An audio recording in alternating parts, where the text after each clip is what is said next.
Welcome to Analyzing the 1%. Tonight we're going to take a good look at who are the most dangerous people on our planet that we need to become better aware of. The real terrorists of humanity.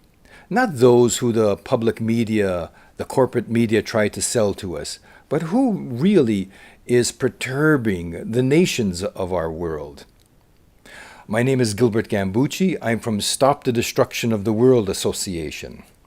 And I would like to refer you to an excellent book on the study of the psycho-pathology of those who wield economic power, that is, their mental condition. This is the first scientific study ever made about the pathology of power, as we say, the sickness of those who are in power, especially economic power. And this is the first study and the best. It's called Liberation of the People, the Pathology of Power. And on the cover, it's very explicit. It says, "This is the first scientific study of the psychosocial pathology of people with power, psychotics who are impeding human development and destroying society. If we don't stop them immediately, we will witness the rapid demise of civilization." And you can download this book for free at one of our sites, healingthroughconsciousness.com, or you can order the book if you like. And one of the theses of this book is that there's a big difference between economic power and political power. And it shows exactly how those who wield economic power have dominated our democracy. They dominate the political sector. And so our Constitution is nullified. That is to say, our rights as American citizens are being nullified by the economically powerful. This is something that we really need to consider. I'm talking about those who are the heads of the Rockefeller family, the Rothschilds, Morgan, Carnegie, Schiff's, Warburg, these international bankers who are in collusion, very, very well organized, and who are there perpetually. This very much coincides with the concerns of our founding fathers of the United States. That is, those who were working to build the nation, even before we had the first president. They were working at it, and those who wrote the Constitution of the United States. For example, a concern of Thomas Paine that we find in his writings is that it's necessary to prevent a dominating class of any type from perpetually remaining in power. In the United States, you can't have that if you want liberty, or anywhere else. In his day, it was the royal families, the king and queens that were handed down from generation to generation. That's the definition of despotism. Nowadays, we see that it's the economically powerful people, these families that remain there in power and are dominating our society. You can't have that if you want freedom. Or a keen observation of another founding father, Alexander Hamilton, and that is, it's a constant fight to avoid the predominance of imbalanced individuals. You can notice it's the people who want power not to serve the community or to serve the nation, but for the nation to serve them so that they can exploit others. These are very imbalanced people. And have you ever heard that the price of liberty is constant vigilance of those who want power? We need to be very careful. Our founding fathers were very keen on this point, and we seem to have lost it.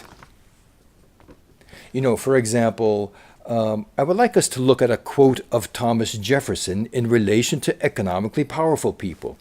Let's see this quote of Jefferson. "I believe that banking institutions are more dangerous to our liberties than standing armies." Look at that. This is a concern of our founding fathers. Now, why would he say something like that? Let's take a look at another founding father, James Madison, on the same subject. Quote, "History records that the money changers have used every form of abuse, intrigue, deceit, and violent means possible to maintain their control over governments by controlling money and its issuance." You know, these guys knew what they were doing. They fought in order to found a nation, in order to get out from under the despotism of the royal family of England at that time. You know, in order to preserve our liberties, there's no better document to do that than the Constitution of the United States, which is not being upheld. We don't uphold it. We've been tricked. And so let's look at another quote of Jefferson. And, you know, he was not an insignificant mind. In fact, I have a quote here of the late President John Kennedy, how he referred to Jefferson. You know, he had a meeting in the White House, a famous meeting of civil rights leaders nationwide there at one point. And during this meeting, he said something, and I quote, "I think that this is the most extraordinary collection of talent, of human knowledge, that has ever been gathered together at the White House, with the possible exception of Thomas Jefferson when he dined here alone." You know, just kind of showing the admiration that Kennedy had of Jefferson. And I have a quote here of Jefferson that is a kind of prediction, something that is happening today. You know, he perceived something that we need to perceive better. Can we show this quote of Jefferson? Look, if the American people allow private banks to control the issuance of their currency, first by inflation and then by deflation, the banks and corporations that will grow up around them will deprive the people of all their property until their children wake up homeless on the continent their fathers conquered. This is something that is happening today. It's a very serious question. And you know, these international bankers, the economically powerful people, this type of mental illness, it stops at nothing. You know, Theomania, it's a very real, it's the most serious type of mental disorder that exists. This question of seeing yourself as a type of a god, as somebody who is superior to others. It's like an extreme form of arrogance. The early psychologists and psychoanalysts referred to it as megalomania. And if you take a step further from megalomania, kind of illusion of greatness, to the point of theomania, this is a very serious mental disorder. You know, most people, they realize that the Rockefeller-Rothschild regime, they're very corrupt, but they don't realize that these people are very sick. They're psychotic. And, you know, I have a very important video clip for us today that I would like to show. I got permission from Democracy Now! They did an excellent interview of the director of Fair Trade Group, a Public Citizens Global Trade Watch. Her name is Lori Wallach, and she's talking about the Trans-Pacific Partnership, the TPP as they refer to it. And it's something that's been done very secretively, and something leaked. They got a hold of this draft of a global corporate dictatorship, exactly what they're planning to do, these economically powerful people, the last step in their plan. And I would like to show this entire interview because I think it's very important. Can we roll this interview about the Trans-Pacific Partnership?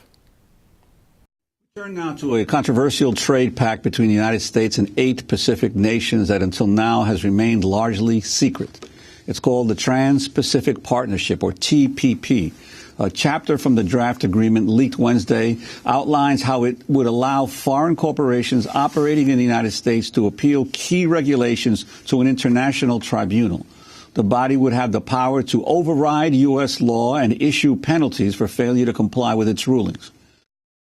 Earlier leaks from the draft Trans-Pacific Partnership Agreement exposed how it included rules that could increase the cost of medication and make participating countries adopt restrictive copyright measures. No one from the U.S. Trade Representative's office was able to join us, but in a statement to Democracy Now!, they said, quote, "Nothing in our TPP investment proposal could impair our government's ability to pursue legitimate, non-discriminatory public interest regulation." For more, we're joined by Lori Wallach, director of the Fair Trade Group Public Citizens Global Trade Watch. The leaked documents were posted on her organization's website early Wednesday morning. Lori, welcome to Democracy Now! Explain what the documents show and what this agreement is about. Well, it's been branded as a trade agreement, but really it is enforceable corporate global governance. The agreement requires that every signatory country conform all of its laws, regulations, and administrative procedures to what are 26 chapters of very comprehensive rules, only 2 of which have anything to do with trade. The other 24 chapters set a whole array of corporate new privileges and rights and handcuff governments, limit regulation. So the chapter that leaked, and it's actually on the website of Citizens Trade Campaign, it's a national coalition for fair trade, that chapter is the chapter that sets up new rights and privileges for foreign investors, including their right to privately enforce this public treaty by suing our government, raiding our treasury, over costs of complying with the same policies that all U.S. companies have to comply with. It's really outrageous. Well, Lori, there's been quite a bit of complaint, even in Congress, about the secretive nature of these continuing negotiations. About 600 or so corporate advisors have access to information that even members of Congress don't. Could you talk about how that has come about? Well, this is how you get a text and in a potential agreement that is this outrageous. I mean, this isn't just a bad trade agreement. This is a 1%er power tool that could rip up our basic needs and rights. How that happens is the negotiations have been done in total secrecy. So for 2.5 years, until this leak emerged, people have suspected what's going on because, as you said, under U.S. law, there are 600 official advisors. They have security clearance to see the text. They advise the U.S. position. Meanwhile, the Senator, Ron Wyden, who is the chairman of the Trade Committee in the Senate, the committee with jurisdiction over the TPP, has been denied access to the text, as has his staff, who has security clearance, to a point where this man, who has supported agreements like this in the past, has filed legislation demanding he have the right to see the agreement that he's supposed to be having oversight with. He's on the Intelligence Committee, and he has security clearance. So he can see our nuclear secrets. He just can't see this corporate Bill of Rights that is trying to be slipped into effect in the name of being a trade agreement. It's a very elegant Trojan horse strategy. You brand it one thing, and then you put an agenda that could not survive sunshine into this agreement. We have been able also to get some of the texts on patents, expanding patents for big pharma, jacking up medicine prices. And we have analysis on our website, tradewatch.org, as well as information about how to get involved. Because these agreements are a little bit like Dracula. You drag them in the sunshine and they do not fare well. But all of us, and also across all of the countries involved, there are citizen movements that are basically saying this is not in our name. We don't need global enforceable corporate rights.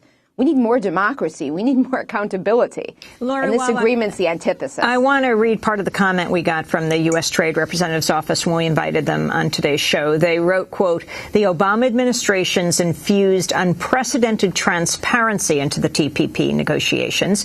We've worked with members of Congress and invited stakeholders to every round of negotiations where they've given presentations and met with individual negotiating teams. We're always looking for ways to enhance provisions on transparency and public participation." Lori Wallach, your comment. Well, to start with, the idea of transparency of the current negotiators is a one-way mirror. We can basically talk to them and do presentations. But as this leak shows, Nothing that the public interest organizations, and it's a huge array of organizations from faith groups to consumer groups, environmental, labor, nothing that we have said is now reflected in the U.S. position in this negotiation, which I'm sad to say is the most extreme. I mean, the U.S. is even opposing proposals in this agreement to try and make sure countries have the ability to use financial regulation to ensure financial stability. The U.S. positions don't reflect what we've been saying, but we can talk at them. But just to put this in perspective, in the last negotiation of a big regional agreement, that was the Free Trade Area of the Americas in the 1990s, 34 countries, very complicated agreement. 2 years into the negotiation, the entire draft text was published officially by the governments. Here we are 3 years into this negotiation with 8 countries, and they will not publish a sentence. In fact, it finally leaked that they had signed a special agreement not to release any draft text for 4 years after negotiations are done. A secrecy agreement on top of the normal secrecy.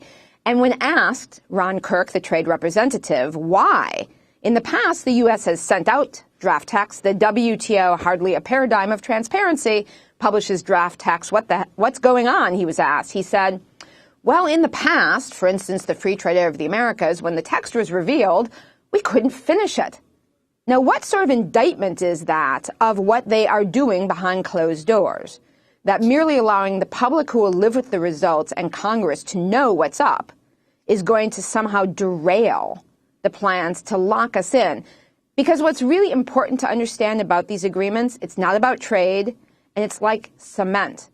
Once the cement dries in these agreements, you can't change the rules unless all the other countries agree to amend the agreement. So what we're talking about with this leaked chapter is literally a parallel system of justice. People have domestic laws in courts trying to defend our rights and get our needs met. Corporations would have a parallel system of private attorneys, 3 of them, no conflict of interest laws. The U.S. and the other countries would submit themselves to the jurisdiction of this corporate kangaroo court. And these 3 random attorneys would have the right to order the U.S. government to pay unlimited amounts of our tax dollars to corporations and investors who, A, claim regulatory costs need to be refunded, or B, are saying they're not being treated well enough, regardless if the policies they dislike are the exact same ones that apply to all of us. Even under NAFTA's system, which has some of this, $350 million have already been paid out to corporations by governments over toxics bans, zoning laws, timber rules. This is a sneaky outrage, and if people actually put a spotlight on it, we can stop it. So, Lori, I wanted to ask you, you mentioned the 8 nations that are involved in negotiations. Which nations are they? And also the issue of the way this is being negotiated, the number could expand dramatically in the future. Could you talk about that? Well, the reason why it is so incredibly important that this agreement be exposed is this could well be the last agreement that's negotiated. So many of your listeners and viewers have been involved in the sneaky way trade agreements have been used by corporations to limit regulation and to foster a race to the bottom since NAFTA. And each of these agreements has gotten bolder, more expansive in its limits on government regulation and its granting of corporate powers. This one could be the end, because what they intend to do is leave it open, once it's done, for any other country to join. So this is an agreement that ultimately could have the whole world in it as a set of binding corporate guarantees of new rights and privileges enforced with cash sanctions and trade sanctions. It is not an exaggeration to say that the TPP threatens to become a regime of binding global governance, right at the time that the Occupy movement and movements around the world are demanding more power and control. This is the fight back. This is locking in the bad old way plus. And in addition, the way that the agreement is being negotiated, these rules would require that you not only change all of your existing laws, so good progressive laws would have to be gotten rid of, but that in the future you don't create new laws. Now, the agreement now includes Australia, Brunei, New Zealand, Singapore, Chile, Peru, and Vietnam, as well as the U.S., plus Malaysia has now joined. And the agreement includes all of the NAFTA-style privileges that promote offshoring. But more drastically, it has all sorts of new corporate privileges. So the right to extend medicine and seed monopolies to jack up medicine prices, even the right to challenge formularies, medicine prescription group buying plans. For instance, what the Obama administration has put in their health reform bill, they are at the negotiating table behind closed doors trying to kill the right to use for other countries. Or the financial rules would have just a limit. Countries aren't allowed to ban risky financial products or services at the same time that we're trying to issue regulations under financial reform. And the agreement even meddles with how we spend our local tax dollars. For folks around the country who are doing sweat-free campaigns, who are doing living wage campaigns, green buying campaigns, this agreement says, A, you can't have local preferences, so no Buy New York State preference to recycle money back in your state, your tax dollars, no Buy American, but also conditions like a product has to have recycled content or that uniform has to be sweat-free. Those kind of conditions can be challenged. This is an incredible corporate power tool. It's only gotten this far because it's been secret. And people in the other countries don't want it either. But our government is the one that's largely pushing the most radical provisions, which is why it was so important for this text, which everyone can see an analysis of at tradewatch.org, to be made public, to make people aware of what's really going on. Lori, the last round of negotiations on the trade agreement took place in Dallas. While there, Obama's appointed trade representative, Ron Kirk, spoke at an event for the local business community. The Yes Men took the opportunity to present Kirk, the former mayor of Dallas, with a mock award. This is a clip. Hello, thank you so much for being here. My name is Git Habersol, and on behalf of the Texas Corporate Power Partnership, we are very, very pleased to announce that the U.S. trade negotiators are the winners of our 2012 Corporate Power Tool Award.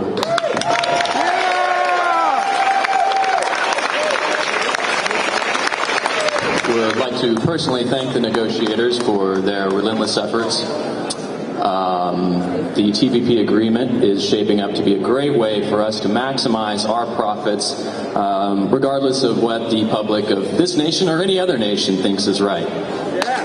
The next round of negotiations on TPP are scheduled over the July 4th holiday weekend. Lori Wallach, can you comment on this? And also what I assume would be President Obama's response, if talking behind the scenes, like perhaps tonight when he's going to be at Sarah Jessica Parker's house with raising a lot of money. The financial sector is donating $37 million to Mitt Romney so far. The Obama administration's haul, $4.8 million. That even his own Wall Street supporters are going over to Romney right now. So he would say he is doing better than Romney would in trying to take on these guys.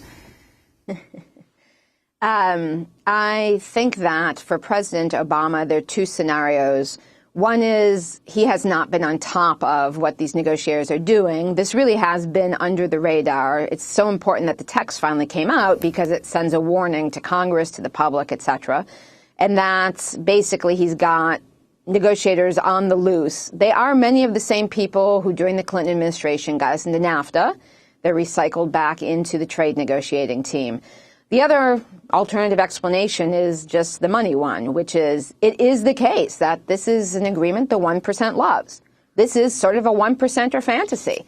It's not just that on the margins and in national governments you have to keep fighting with all your money and lobbying to try and get what you want.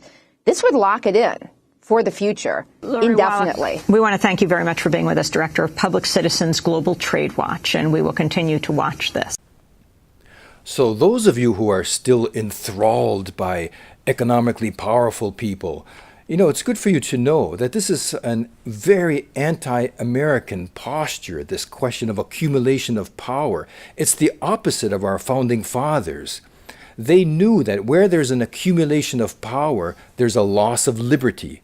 That's why they adopted the idea of the Baron of Montesquieu, to divide up the political sector in three, in the executive, judicial, legislative branches, so that there would not be an accumulation of power in one branch or in one person in order to secure liberty.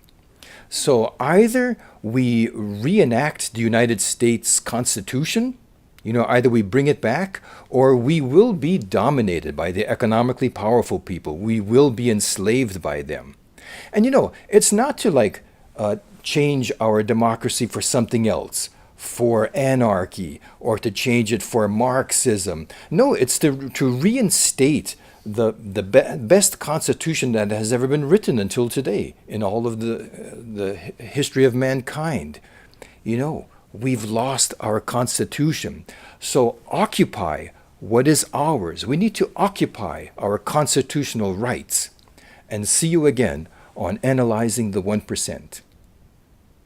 So we occupy for change, marching to the beat of Occupy.